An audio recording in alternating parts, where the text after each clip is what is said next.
istri harus bisa menerima. 1 bulan pendapatannya 50 juta diterima, alhamdulillah. 1 bulan penghasilan suami 5.000 dia diterima, alhamdulillah. Karo ngomong astagfirullahaladzim, teman-teman. Ya. Itu namanya kok anak qanitatun, hafidhatun. Yang kedua hafidhatun, istri yang bisa menjaga kehormatan keluarga, istri yang bisa menjaga kehormatan suami. Ketika ditinggal suami pergi, jangan kemana-mana. Kalau dibilang, dek, aku mau pergi, kamu di rumah, jangan kemana-mana. Ya udah, jangan kemana-mana, jangan kelayapan. Ya, harus bisa menjaga kehormatan. Jadi kalau ada orang laki-laki bertamu, maaf suami saya tidak di rumah. Kalau memang keperjeng, ada keperluan, silahkan mampir, tapi berbicara di teras rumah. Jangan dimasukkan ke dalam rumah, karena itu akan menimbulkan yang namanya fitnah. Itu harus bisa menjaga. Ya. Menimbulkan fitnah. Jangan seperti wanita zaman sekarang. Ketika suami nggak ada di rumah, kesempatan. Ya. Alhamdulillah, Mas, yuk main tempatku, mumpung suami nggak di rumah. Ya. Jadi suaminya nggak di rumah, main, laki-laki main, ayo silakan masuk, tidak boleh. Itu haram bagi sang istri. Itu adalah istri yang tidak bisa menjaga kehormatan suami. Ada suatu cerita, ya, ada suatu cerita, saking istrinya itu taat banget sama suaminya.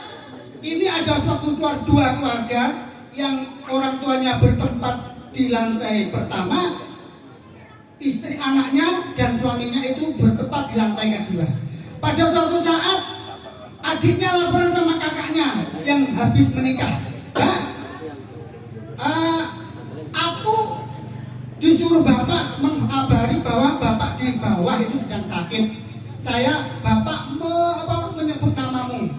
Akhirnya kakaknya itu bilang begini sama adiknya, maaf dek, aku nggak bisa keluar.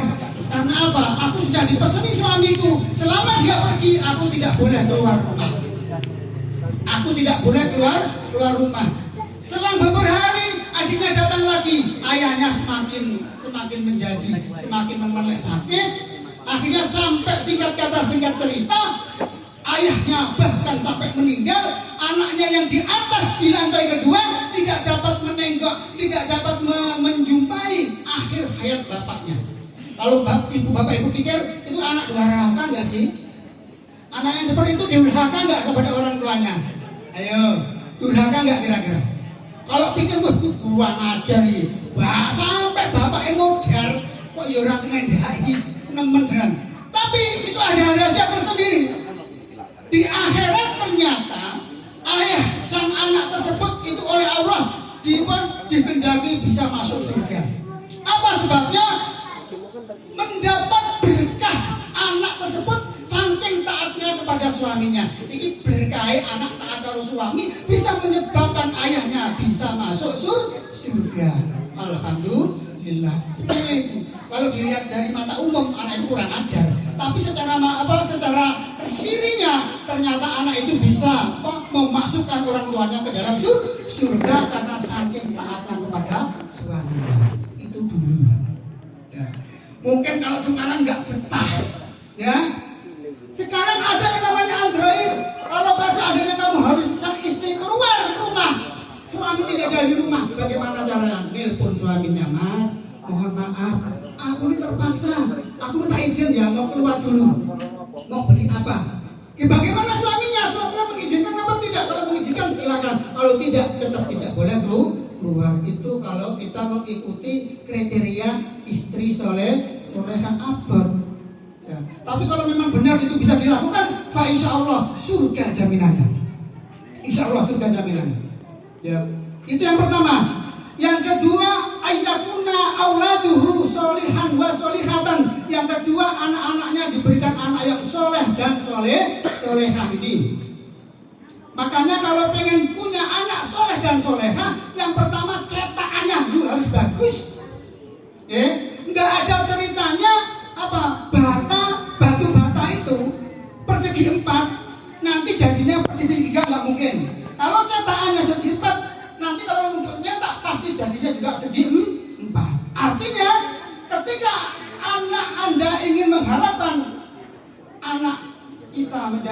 yang soleh dan solehah, kita sendiri juga harus soleh dan solehah. Harus itu. Karena itu ada cetakan, ya. Jadi diawali dari apa? Diawali dari hubungan suami istri, dia harus dengan syariat, bagaimana caranya, malamnya harus ditentukan, ya. Ini cara, kenapa? Syariat untuk mencetak anak yang soleh, solehah. Di samping kita sendiri harus juga soleh dan solehah. Yang kedua, yang selanjutnya, ayakuna rizquhu fi baladihi. Yang ketiga, rahasia supaya supaya hidup kita sakinah mawaddah warahmah.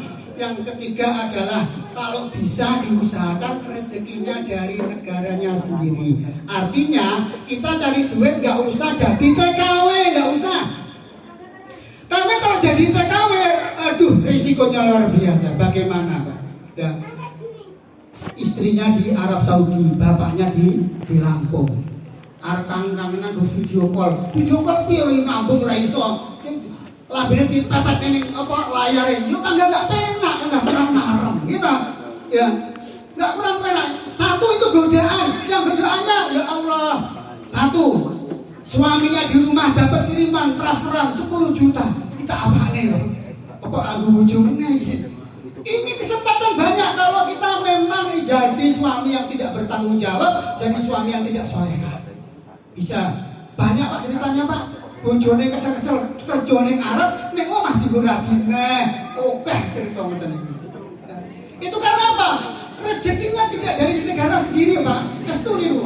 Rezekinya tidak dari negara sendiri. Makanya kalau dari negara sendiri enak Pak, seperti saya nih. Atas pulau niki bendino so nyawang bojone. Pengen ngambung tinggal ngambung. Wah enak halal, ya.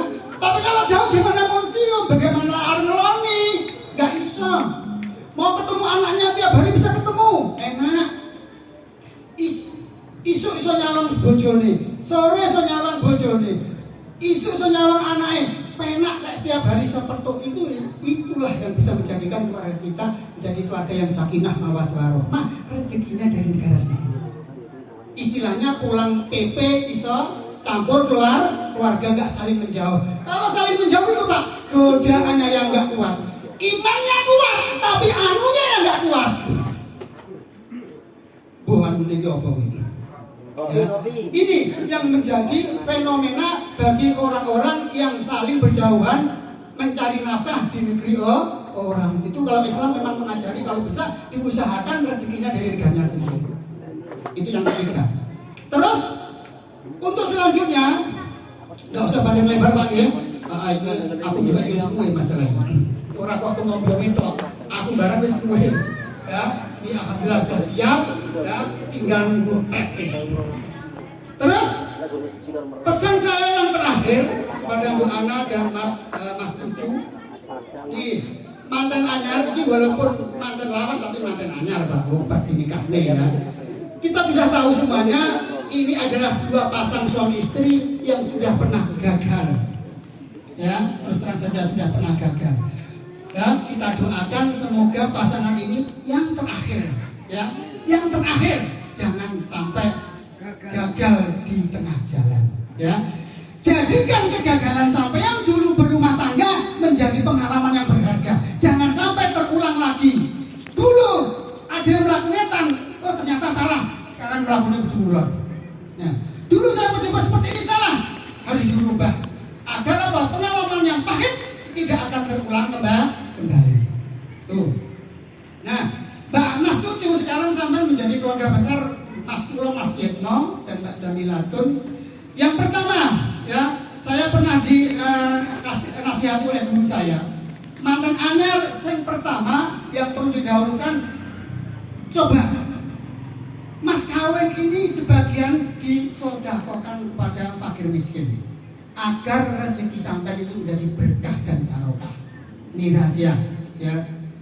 Nggak harus semuanya, sebagian mas kawin sampai itu berapa persennya disodakohkan yang fakir miskin. Tujuannya apa? Tujuannya bondone dewe, hartane dewe ben berkah. Nih, ben, saya dulu pas mantannya dinasihati 40 hari, ya. 40 hari kue rasa nanti neng omah wae. Yang pertama, silaturahim ning dulur-dulure. Nanti sama anak dijak ning dulur-dulure, kenale iki dulure ben ora paten obor. Engko anak genten dolan ngene Mas Cucu dikenale kayak iki Pak Dene bibike kabeh dikenal. Itu masa 40 hari, itu masa untuk perkenalan. Yang pertama. Yang kedua di sedekah Mas kawin di sedekah. Yang ketiga, yang kedua berkenalan dengan sanak famili agar kita tidak orang Jawa ora kepaten obor. Ya dikenali Pak. Ingat orang tua sekarang kalau nggak telaten dunung nih anak, itu pasti kok anaknya orang kenal. Kalau dulure orang kenal. Sekarang sudah banyak terjadi. Sekarang sudah tiba zamannya dulur dadi dulur dadi wong liya dadi sedulur. Yang ketemu dulur ketemu gede. Karena apa? Walaupun dia tunggal nasab, tunggal keturunan, tapi dia nggak pernah hubungan, nggak pernah ta'aruf, akhirnya akan menjadi jauh. Tetangga kita yang aslinya bukan darah daging kita, bukan orang lain, tapi karena saking akrabnya, iso kena gentenan, akhirnya jadi dulur ketemu gede. Jadi Mas, saiki Mas Cucu ning kene ya terserah digunakne waktu. Ning kene arep kelon terus terserah. Ya. Mas Eno di Mas Eno, ojo kon kerja dhisik. Ben kelang-kelone wis ben didadekne sisan. Ya. Masa 40 hari ini masa untuk perkenalan, jadi rasa apa-apa dhisik. Stop istirahat dulu, kita perkenalan ben kabeh kenal. Ya, itu rahasia ya. Dia kula pesen ngoten iki. Aku ya seneng loro-loro to kan berkelan-kelan seneng aku. Isuk sarapan dolan balik turu. Ini murah tua ngoten niku. Penah. Ya. Ini memang ada masanya. Nanti kalau sudah masanya bekerja ya kita bekerja sebaik mungkin. Karena memang tugas suami adalah menafkahi istri dan keluarga. Makanya kita harus benar-benar bertanggung jawab menjadi imam, menjadi pemimpin. Karena nanti Mas Cucu juga akan dimintai pertanggungjawaban. Ya, besok di akhirat ditanyain gini, Mas Cucu, bagaimana sholatmu? Oh, sholat saya tertib, saya nggak pernah meninggalkan jamaah, saya selalu sholat tepat waktunya. Yang kedua, bagaimana istrimu? Ditanyain, apakah kamu gauli istrimu dengan baik? Ta'aruf bil ihsan. Apakah kamu gauli istrimu dengan baik? Apakah kamu bertanggung jawab terhadap istrimu? Dinyepai kabeh Pak, lek nyelip, para malaikat tidak. Ini. Jadi pertama adalah sholat, yang kedua adalah ahli keluarga. Makanya Mas Cucu, mari kita doakan bareng-bareng semoga keluarga yang baru ini, ya keluarga yang kedua ini, perkawinan yang kedua ini menjadi perkawinan yang berkah dan barokah, sakinah, mawaddah, warahmah fid dini wad dunya wal akhirah. Amin. Allahumma amin. Dari kami cukup sekian. Bila ada kekurangan, mohon maaf yang sebesar-besarnya. Wassalamualaikum warahmatullahi wabarakatuh.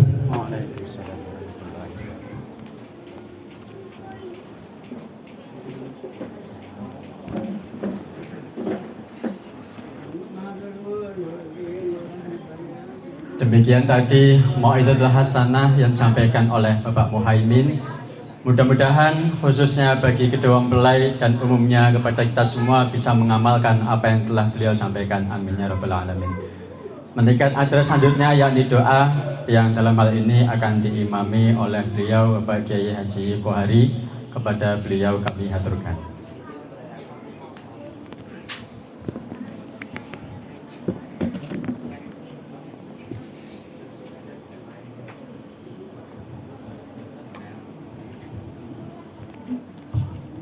Assalamualaikum warahmatullahi wabarakatuh. Wa ala jami'il ridha ta'ala wa bi syafaati Rasulillah sallallahu alaihi wasallam bi barakatil Fatihah. A'udzu billahi minasyaitonir rajim. Bismillahirrahmanirrahim. Alhamdulillahi rabbil alamin arrahmanir rahim maliki yaumiddin. Iyyaka na'budu wa iyyaka nasta'in. Shiratal mustaqim Shiratal ladzina an'amta 'alaihim ghairil maghdubi 'alaihim waladdallin. Rabbi firli wa walidayya ولجميع المسلمين آمين. أعوذ بالله من الشيطان الرجيم. بسم الله الرحمن الرحيم. اللهم صل وسلم على سيدنا محمد وعلى آل سيدنا محمد. الحمد لله رب العالمين حمد الشاكرين حمد الناعمين حمد يافي النعمات ويكافئ المزيد. Ya Rabbana lakal hamdu kama yanbaghi li jalali wajhikal karim wa sultanik. Allahumma shalli ala